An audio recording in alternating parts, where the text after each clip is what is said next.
Hello everyone and welcome back once again to this channel, and in today's video we're going to be walking you through how to cancel auto payment on Netflix. Now this is how to cancel auto payment on Netflix using the website. First thing you do is go to netflix.com/your country. So let's say in this case Nigeria, that is NG.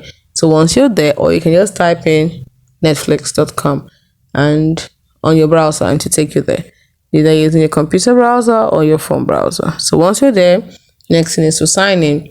Now for you to do, don't forget that you must have gotten a subscription. It starts at 2,200 naira for Nigerians. The rest of you need to be waiting there around this part.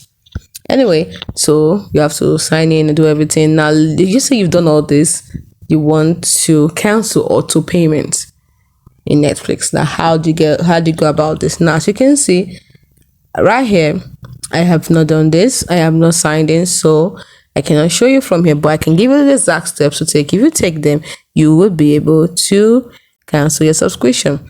So after signing in, the next thing you need to do is you click on your profile icon or picture at the top right corner of the screen, then select account from the drop down menu.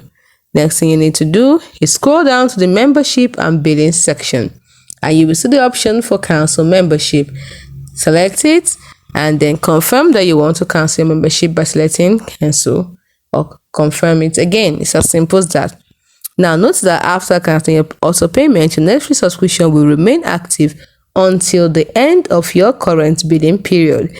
You will not be charged again after that. It is as simple as that.